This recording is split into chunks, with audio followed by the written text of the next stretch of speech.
Hello everyone, today we are breaking down Season 3, Episode 8, The Godfather of Monster, the Ed Gein Story. But before that, remember to like the video, helps out the channel a lot, and subscribe, and yada yada yada, let's get to it. So the first thing we see is Ted Bundy, oddly enough, murdering some gals in the Pacific Northwest. But first he ties them up, sexually assaults them, and then kills them. They don't show the face of the actor, weirdly enough though. I'm sure they will do a season on him one of these days and they don't want to commit to anyone. It is some days later and we see him go back to where he left the bodies and he has sex with them again.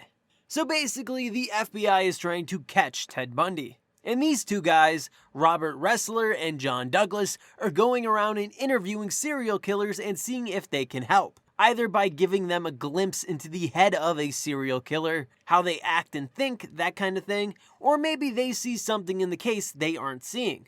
The first serial killer they talk to is basically no help, Jerry Brudos. He does say how Ed Gein inspired him and yada yada yada. Basically, this whole episode is fiction. The people in it are real, but there is no documented evidence of any of them saying Ed Gein was their inspiration. This episode is called The Godfather, and I think the idea of it is that they want to show that Ed Gein was kind of the OG of serial killers, in America at least. These special agents decide to talk to Ed Gein.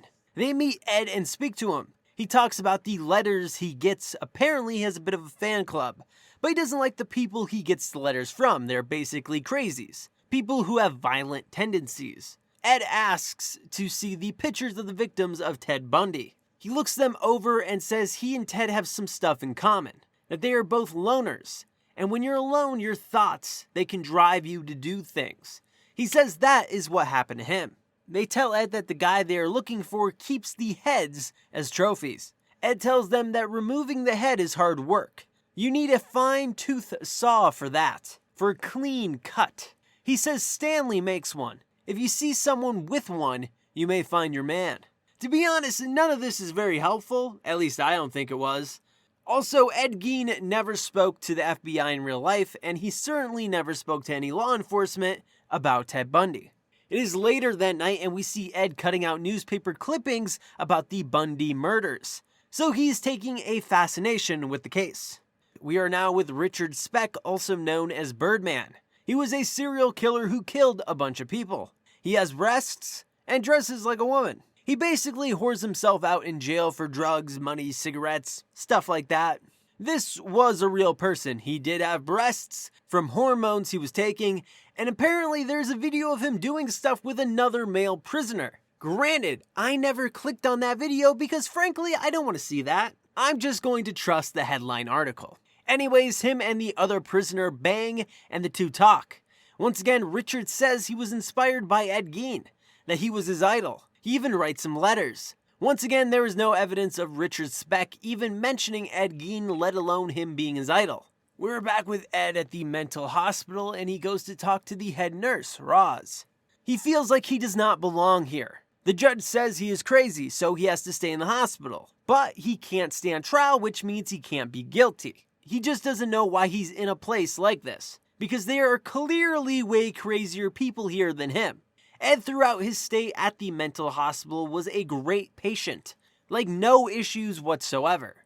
But also, in real life, he did stand trial after they saw that he was fit enough to do so. Granted, they found him guilty and sent him back to the mental hospital, but he did stand trial. And there were actually a lot of people who were worried he would win and get out. Because the cops, when they searched his place, did it illegally. They searched the residence without a warrant. And that Ed's verbal consent doesn't count because of the mental state he was in. So they almost got all the evidence, Bernice's body, all the crazy stuff in the house, thrown out of the case. But unfortunately for Ed, the judge ruled to keep it in. Why wouldn't they have this in the show? No idea. It would have been better than whatever this fictitious episode is. Like, nothing in this episode happened in real life. Ed is reading some letters later that night. He reads one from Richard Speck. He basically tells him how he idolizes him. Well, it turns out some guy idolizes Richard, and it happens to be Ted Bundy. Ted tells Richard he's going to murder a bunch of college girls at a sorority house. Richard sends Ed the letter Ted wrote him. Once again, Ted never wrote a letter to Richard, and Richard never wrote to Ed.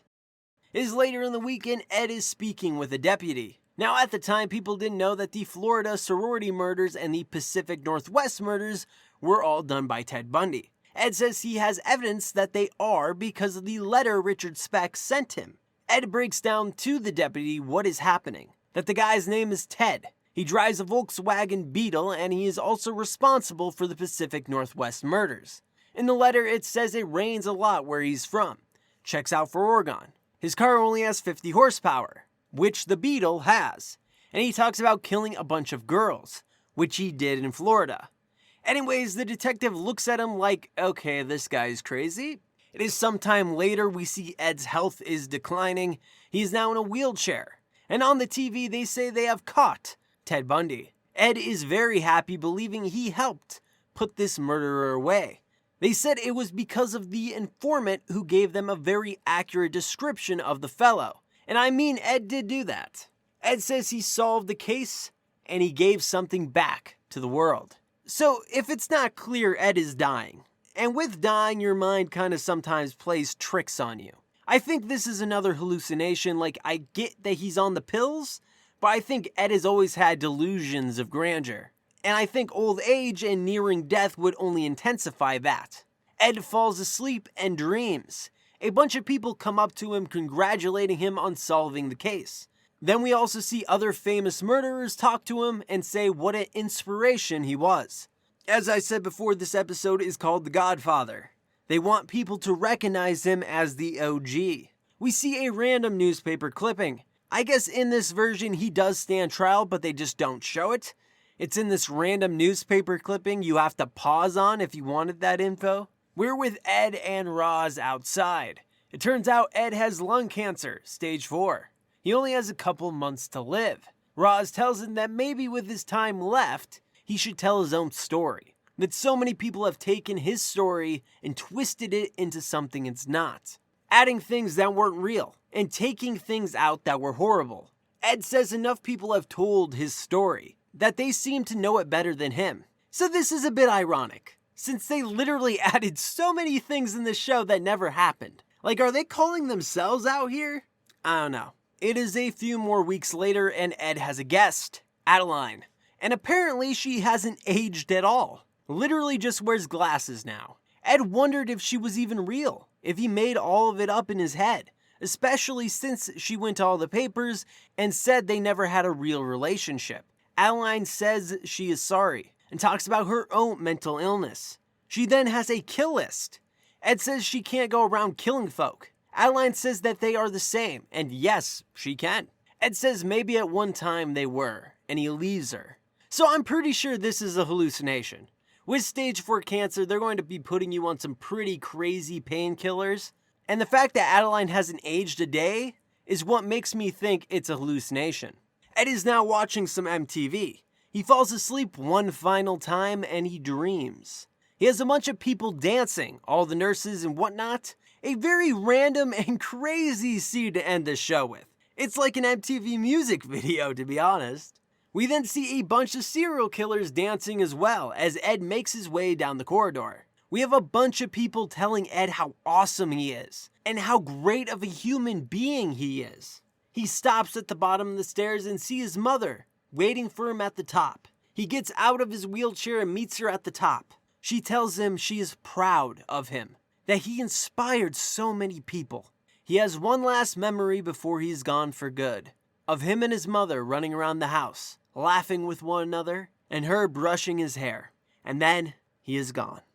So I have thoughts on this. This whole thing is insane.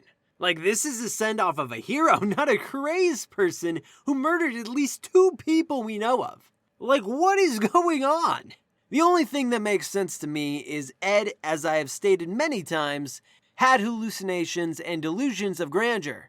And the painkillers they were most likely giving him brought us back to old Ed. And of course, in everyone's mind, we are the hero of our story. So since this is Ed's mind we are in, we aren't going to get negative things. We're going to get how awesome Ed was. This scene is really well made, don't get me wrong. I liked watching it, but it is quite the wild thing to end on. We do see some kids mess with Ed's tombstone, which did happen, but things got rectified and whatnot. And that is the end of the season. What did you guys think of the show? I will probably be doing a review on it, so be on the lookout for that. Also, like the video and subscribe and check out the Twitter link in the description below. And as always, have an awesome day.